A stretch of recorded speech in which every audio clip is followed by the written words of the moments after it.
This is the Gleix Video Synth number 6. It's the next in a line of video synthesizers that I've been building partially on commission, and this is also the most complex self-contained unit that I've done yet. This is one that I've decided to call the I.F.D, or Industrial Feedback Device, due to the fact that this is a primarily feedback-based video synthesizer, and it looks a bit like it was stolen from a construction site. Industrial was the theme to keep in mind for the person who commissioned this build from me. If you are familiar with my previous builds, this is fairly similar to the 100 PFB, just with a number of refinements and additional new features. So there may be some things on here that I gloss over that I go into in a bit more detail in the video for the 100 PFB, which you can find on this channel as well. This is also an audiovisual synthesizer, meaning that it can create visuals as well as reactive audio. So this can act as a self-contained audiovisual performance tool. So in this video, I'm going to go over the basic controls, what this thing is and what it does, and then I will also have a second video where I'm diving in a bit deeper and really experimenting and trying to show what this thing is capable of outside of just the basic feature set.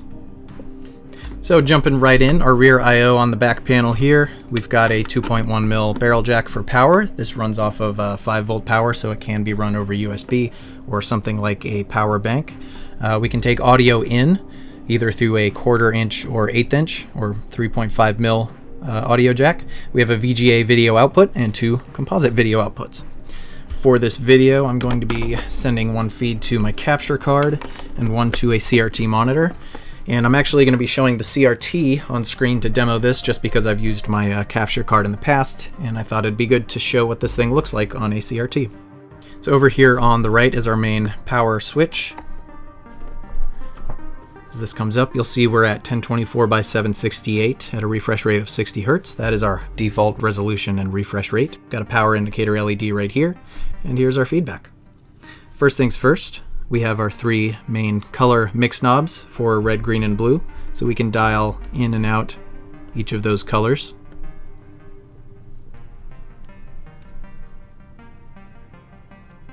As well as use these buttons to pulse those colors off and on.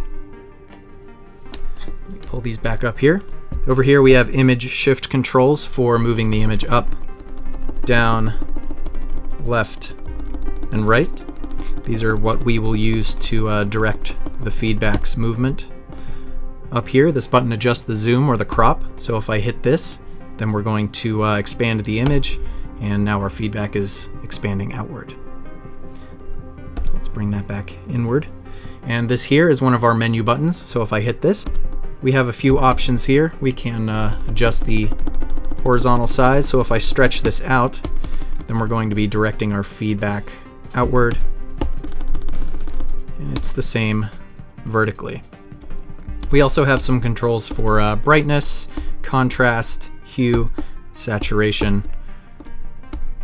We can turn that OSD background off to see what's going on behind it. So over here is our LFO. We have an on and off switch, as well as rate, shape, and depth. So let me cut that LFO on, and we'll see this LED is flashing with the rate of our LFO. We can send that LFO to the red, green, and blue channel with one of these 3 switches. So let's send it to the red channel, and as we dial out the red, then we'll see that now the red channel is flashing. If I were to dial out the other 2 channels, we can see what's happening here. Let's send it to the green and the blue. And we can turn down the speed of the LFO. We can also turn it up.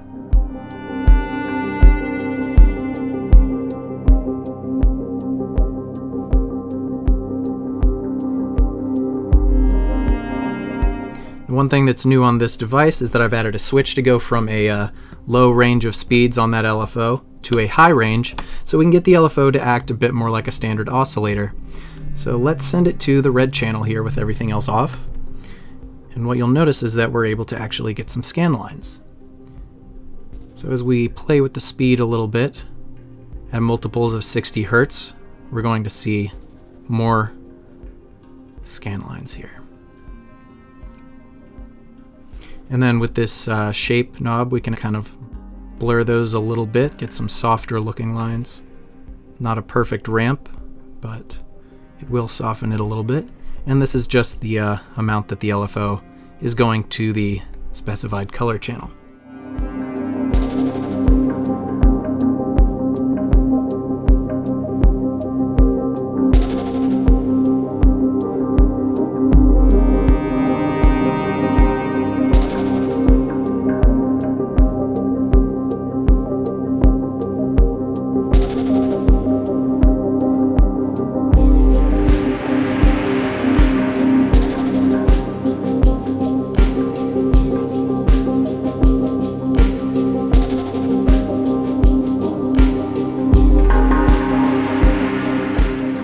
So one thing that's new here is I've added CV implementation for some of the core functionality of the machine, so we can control it with an external device, or if you're working in a modular environment, this can be easily integrated.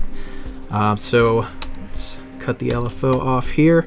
Now over here we have CV inputs for red, green, and blue. These are unipolar. They respond to 0 to 5 volts.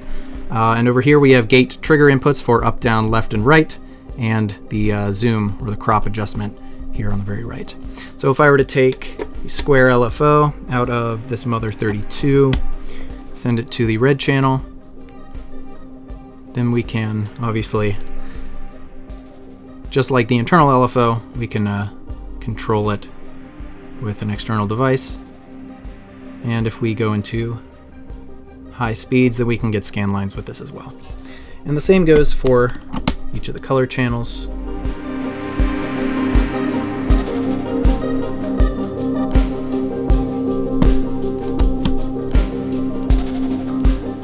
And again, these are unipolar. These respond to 0 to 5 volts. So if you're sending it something like a triangle LFO, which typically goes between -5 volts and 5 volts, you're only getting that upper peak. You're not going to get the entire wave. So let's make this slow and dial out the other colors so you can see that triangle fading in and out. You're not getting the negative swing. You're only getting the upper portion of the LFO. So just something to keep in mind, depending on the signal you're sending and the desired result, you may want to offset and attenuate that signal first. So then next, as I mentioned, we have some controls for up, down, left, and right image shift. So we have a sequence going here. Let's take the gate. So on every step, we're going to send a trigger. Let's send that to up. So now on every step, we're shifting the image up a little bit and down. Same with left and right.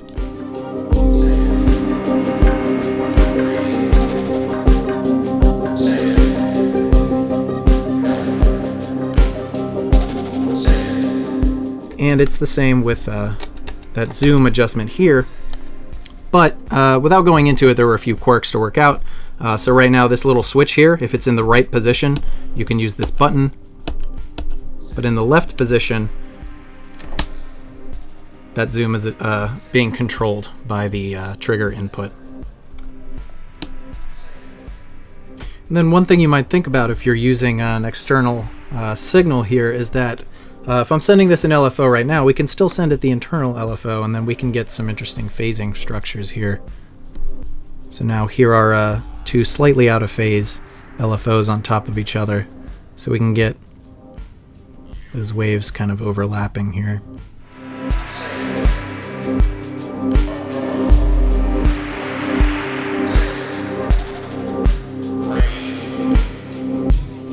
So unfortunately, I don't have a ton of modular gear here to show how you might actually use this in a more complex way, but you can imagine maybe sequencing a series of button presses to direct the feedback's movement slowly in a circle in time with your patch.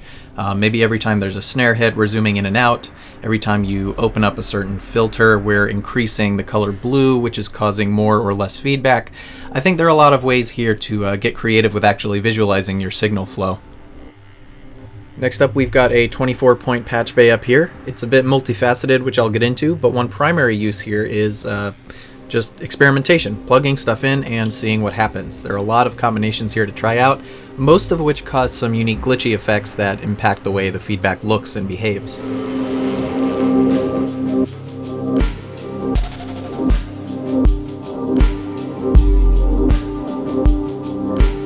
Some of these combinations do really interesting things with interlacing, with thresholding, with glitching. There are some spots that do some stuff that's kind of like a slit scanning effect. Some of these play with color. Now there is a little method to the madness. Up here, these first few points correspond to the red, green, and blue channels, the horizontal sync and the vertical sync. So sending those patch points to different places will typically cause glitches that screw around with each of those things. These points down here will often introduce some noise and play with thresholding, often inverting dark colors, sometimes kind of posterizing the image, though it all depends on what exactly is on screen at the time. And then this point up here in the very top right corresponds to a point that this is kind of like what was the mode switch that I added on the 100 PFB. This will let us, if we connect it to another spot, put the device in separate mode when we unplug it.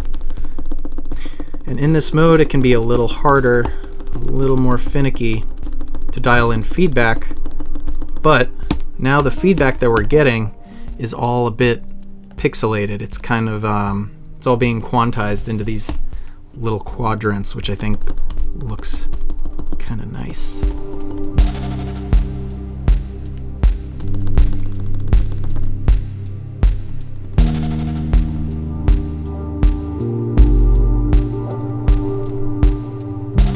To get out of that mode, you just need to reset the device. This Patchbay is also where we can start to pipe audio into the machine to get it to do some audio reactive glitching, but I will return to that later when I'm going over the audio input. Unlike a lot of glitchy video gear out there, this one's glitches tend toward being a bit more digital in nature due to the fact that this Patchbay is dealing with a video buffer and a video RAM. So the types of glitches that you're going to get out of it are mostly due to screwing around with the image while it's being held in memory, rather than the analog video signal itself. So you might think of it as a little bit more circuit bent Nintendo and a little bit less Tachyons Plus.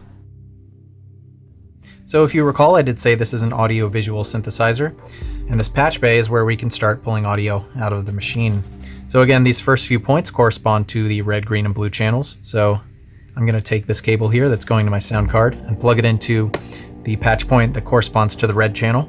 And the best way that I can describe what it is that's happening here is that the 60 Hertz hum we're getting corresponds to the amount of the correlating color on screen. So right now we're coming out of the red patch point, and the more red is on screen, the higher the amplitude of that hum.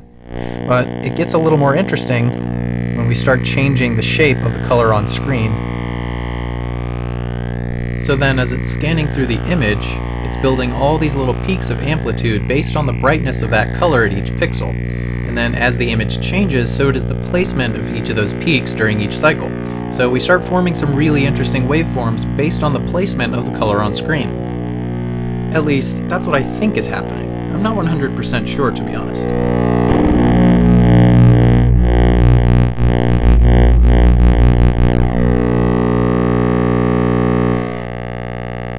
We can start bringing in the LFO.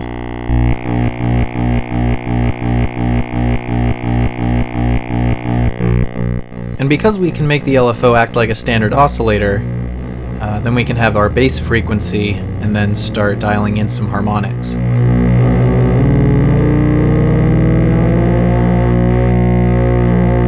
Maybe set one oscillator to be slightly detuned.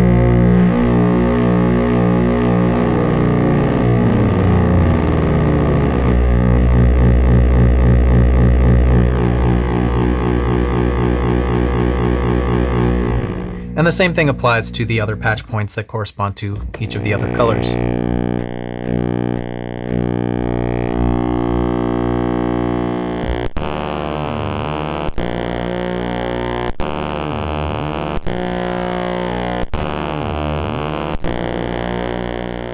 And there are a few other points in here where we can get some interesting sounds.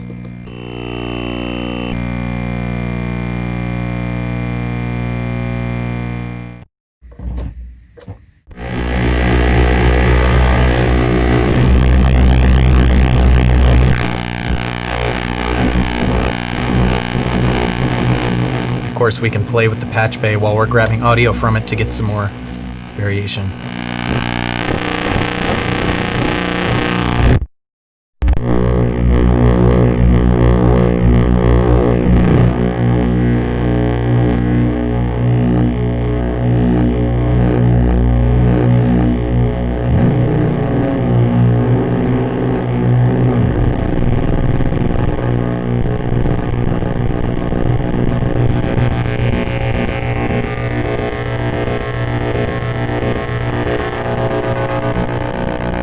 So this is a feature that really excites me, not only because it's so much fun to play with, but I think having access to these audible representations of each of the color channels in real time opens up a lot of opportunities for us to be creative with how we're processing and presenting that data, either in a live setting or even just how we're dealing with the recordings in post-production.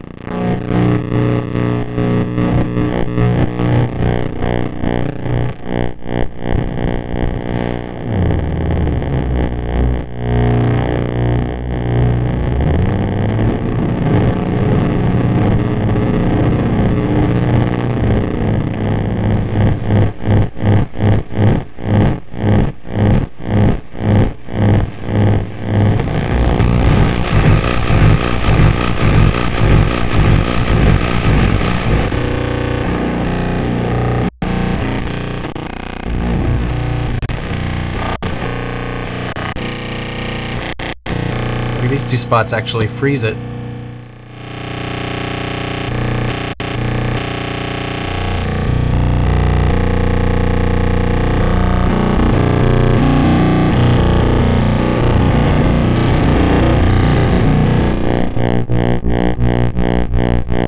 Alright, way too easy to get lost in just playing with that. So then up here we just have a few more buttons that correspond to another part of the feedback loop where we can make adjustments for brightness, contrast, saturation, and hue. So we can play with some other color palettes up here. I think I'll leave it right around here.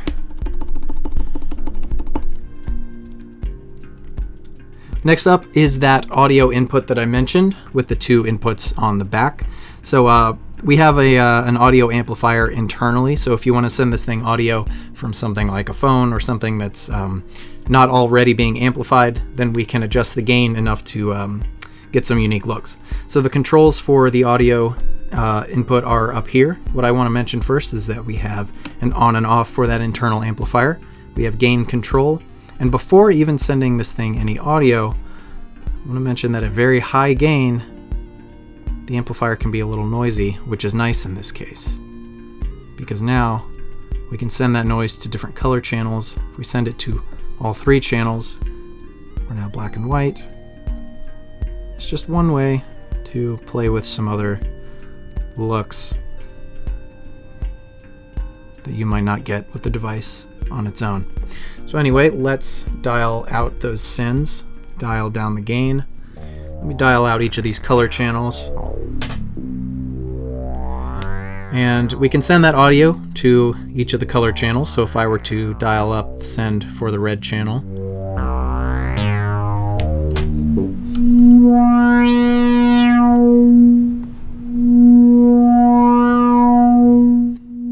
and of course right now I have these three color channels turned down. If I were to turn them back up, then we can get that audio to start influencing the feedback.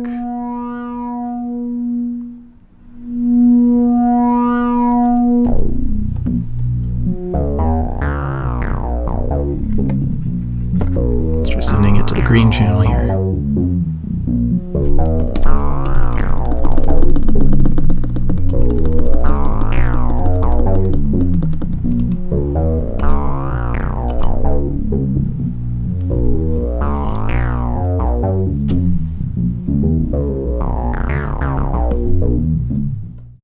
Depending on the type of audio you're sending the device, it can get very chaotic very quickly. Higher frequencies cause more small scan lines.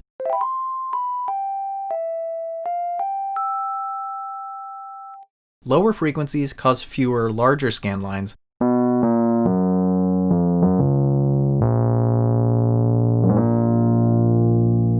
And pure tones look cleaner.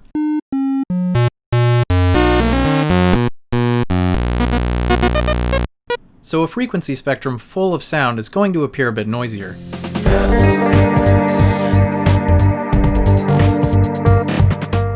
As far as music goes, you might think about isolating certain elements. In live use, this could be done by sending out an aux bus from your mixing console that only contains audio from something like a bass guitar or a kick drum. And the same idea goes for produced music, just using isolated instrument tracks or stems.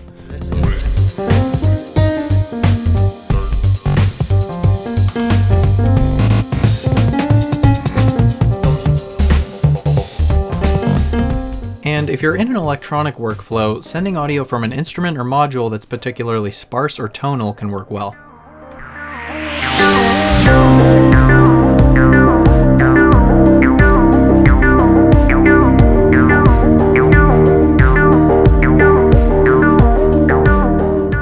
In my opinion, using the audio input here looks best when you're able to give some thought into what you want the machine to do, and then try to craft its behavior with its own audio feed, rather than just filling it with music. So these examples have shown what it looks like when we send audio into the color channels, but as I mentioned, we can also pipe audio directly into the Patchbay and get some audio reactive glitches going. And like before, we're going to get the best audio reactive results if we're sending the machine sound that's fairly defined. So I'm just going to briefly play some music and experiment sending only the kick to different points in the Patchbay.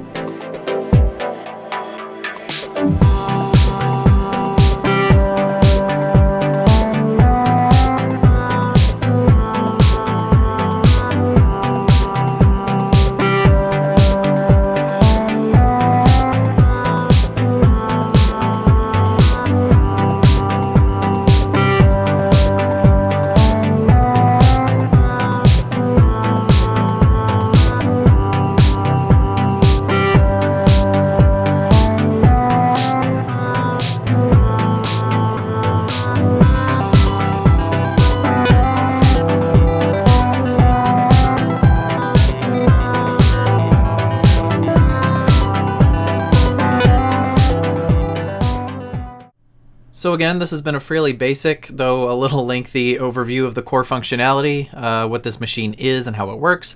But if you'd like to see some extended demo footage, just experimenting and playing with this thing to see what sorts of things I can get out of it, I'll have a couple videos linked in the description. I spent a few hours diving deeper into the Patchbay, experimenting with the audio output, dialing in some new color palettes and whatnot. And I also made separate videos to show the device off on both a CRT monitor and a composite capture card. So if you're curious to see a little bit more of this thing and what it can do, feel free to check those out. I wanted to mention that you may have varying degrees of success depending on your actual setup as far as noise being introduced into the signal and whatnot. Composite video signals can be a bit susceptible to ground loops and noise when dealing with things like video mixers and capture devices. So if your workflow deals solely with composite video and you do run into issues with signal integrity, what I typically suggest is grabbing something like this. This is a cheap little VGA to composite converter that you can get for like 15-20 bucks online. And then just use the VGA output on here and convert it to composite. This has been a fairly reliable workaround for finicky gear in the past for me, though for the most part I've been happy with the way these things handle my personal capture card, which is a white one that Elgato makes. If you'd like to see a little bit more about this device and others like it, feel free to check out my website, gleix.net. This is where you'll find a catalog of past devices that I've built, as well as a way to contact me with any questions, or to inquire about having one commissioned for yourself. There's been a bit of interest in builds like this one, and I'm still trying to figure out the best way to handle incoming commission requests, so please bear with me while I figure all this stuff out. I hope to have a much more streamlined process to deal with all that soon. And I wanted to say thank you so much for all the positive responses these recent builds have gotten. These things are all handmade and take a bit of time to put together and document properly. And with this one in particular, I wanted to go fairly in depth because it's going to serve as a reference point in the future. So moving forward, I won't need to spend nearly as much time on the video production and the demo process, and I can focus more on building these things. Speaking of commissions, this machine was custom made for someone who goes by Spike the Percussionist. They've got an experimental audio-visual series here on YouTube, so go check them out if you want to see how this thing gets integrated into their setup. Among other projects, I've been slowly building out some modules as part of a DIY modular video synthesizer, and it's reaching the point where I think I should start properly documenting it soon, so stick around if you're interested in seeing what else I'm working on. And thank you again for checking this out. That's gleix.net for more of this stuff. You can find me at Gleix on Instagram as well. Feel free to reach out with questions, and I will catch you at the next one. Take care, everyone. Twiddling knobs. Pushing buttons.